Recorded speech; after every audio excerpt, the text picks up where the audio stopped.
Bonjour à toutes et à tous, soyez les bienvenus sur ma chaîne. Alors aujourd'hui je vais vous faire une vidéo de présentation du tarot mystique du rêveur qui est paru aux éditions Ada.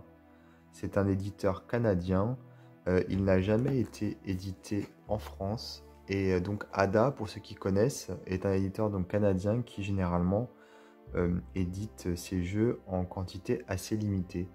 Et ce qui a été le cas de celui-ci, donc il est devenu très rare et donc difficile à trouver, puisque voilà, ensuite il n'a pas été repris par les éditeurs français, en tout cas pas pour le moment. Il faut savoir qu'il était sorti auparavant en anglais également. Je vous montre rapidement le coffret. Voilà, Mystic Dreamer Tarot. Je ne sais pas si celui-ci en anglais est toujours disponible ou non à la vente pour le coup. Bon, en tout cas, le français, il ne l'est plus depuis un moment déjà. Alors, hop, on repasse sur le français, puisque là, je vous présente celui en français. Et je vais vous lire ce qui est inscrit à l'arrière du coffret. Des ombres surréelles, des rêves allégoriques. Des lambeaux de brume aux reflets lunaires balaient un bois ténébreux. Dans une atmosphère étouffante, des flammes jettent une lueur orangée sur un ciel voilé. Le moment est venu de pénétrer dans le monde lumineux, de l'imagination sans bornes et de l'intuition débridée. Somptueusement saisissants, les paysages oniriques créés pour ce jeu de tarot évocateur vous transporteront dans des royaumes spirituels propices à l'introspection.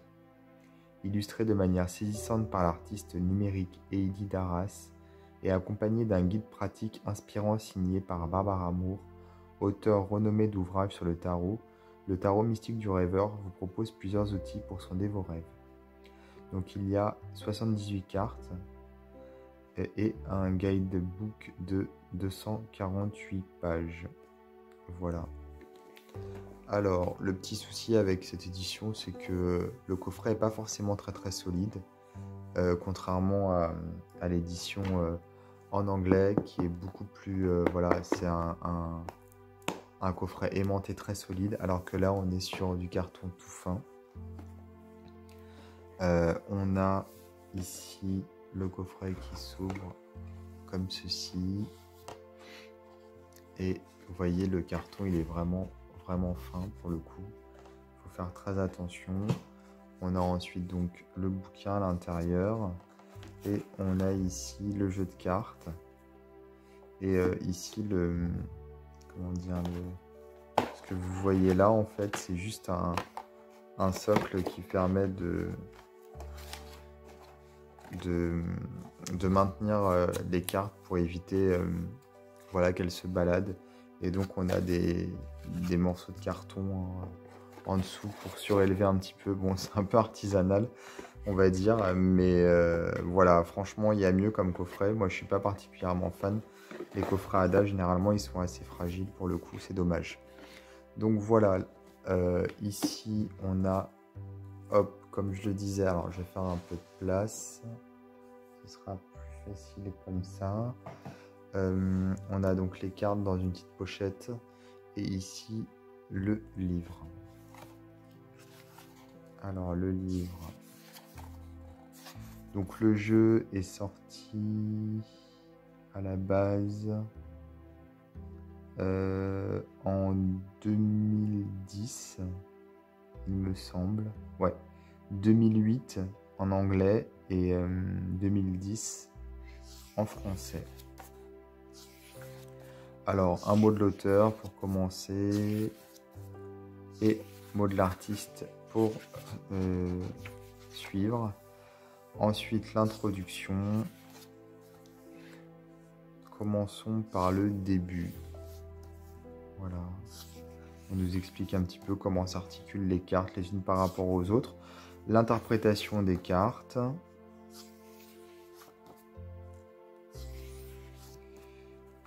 Tenir un journal de tarot, voilà, ce sont des petits conseils, on va dire, avant de se plonger dans les tirages, justement, qui arrivent ici. Donc, il y a quelques tirages qui sont proposés, même de nombreux tirages qui sont proposés. posés pour le coup, comme vous pouvez le voir.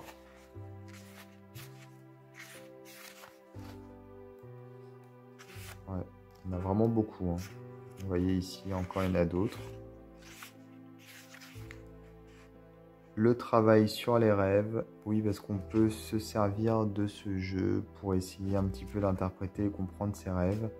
Et ensuite, on a les significations des cartes avec un texte, hein, tout d'abord, qui décrit un petit peu la carte. Ensuite, on a des éléments de réponse pour le sens divinatoire. Puis, nous avons des questions, voilà, qui sont évoquées pour qu'on puisse se les poser, par exemple.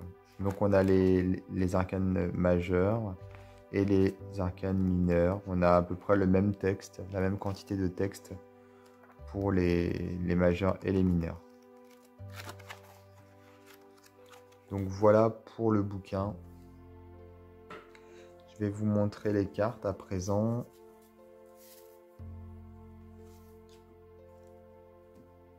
Alors on est sur une taille de tarot tout à fait standard.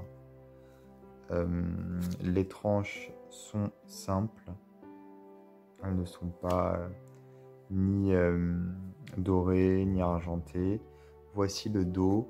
Alors pour que vous puissiez bien les voir, je vais faire un zoom. Voilà. Hop, comme ça au moins.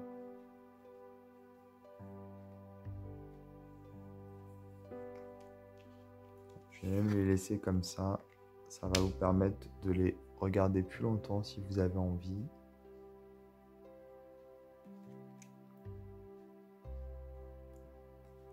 Donc on est plutôt ici sur un Rider-Waite-Smith avec la grande prêtresse plutôt que la papesse. La papesse pour le tarot de Marseille. Et l'hiérophante ici plutôt que le pape. Alors les cartes, elles sont travaillées numériquement, comme je vous l'ai dit au début de la vidéo. Donc le but ici, c'est vraiment de mettre en avant l'aspect onirique, puisque c'est ça, c'est le tarot mystique du rêveur. Et également, oui, le côté mystique, hein, forcément.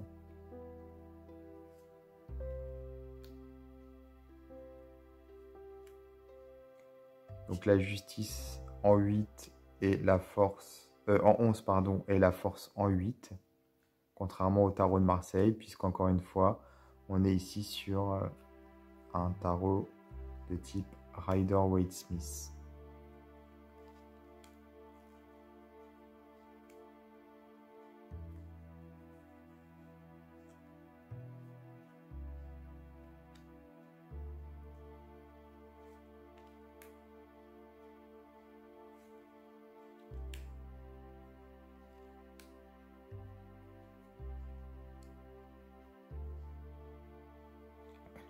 Donc les mineurs, forcément, elles sont illustrées, hein, puisque c'est ça la plus grosse différence entre le tarot de Marseille et le tarot Rider-Waite-Smith.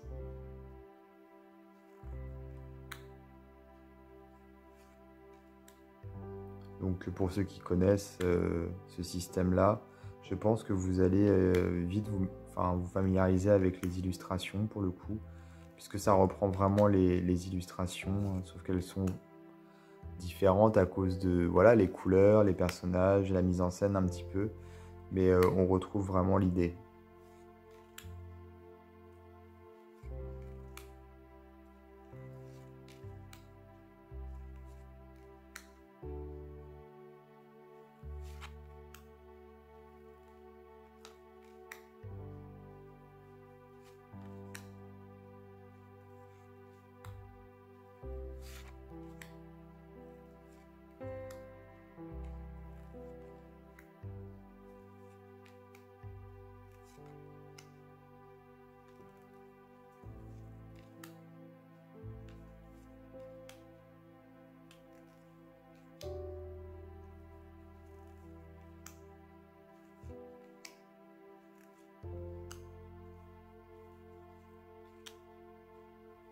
Ici, on a presque l'impression d'avoir une photo pour le coup. C'est un petit peu étrange parce que quelquefois on a vraiment des illustrations digitales, numérisées, enfin comment dire, qui ont été travaillées sur l'ordinateur. Mais d'autres fois on a l'impression d'avoir des photos qui ont un petit peu été retouchées. Peut-être que c'est ça aussi, je sais pas. En tout cas, il y a un côté assez, on va dire, réaliste, même si c'est très onirique au niveau du style, mais au niveau des visages, au niveau du traitement, on a l'impression ouais, d'avoir du réalisme en fait. C'est sûr que ce ne sont pas des peintures, des peintures à l'huile ou autre. Bon, en ce qui me concerne, je suis moins fan. Je préfère quand c'est des vraies peintures, par exemple.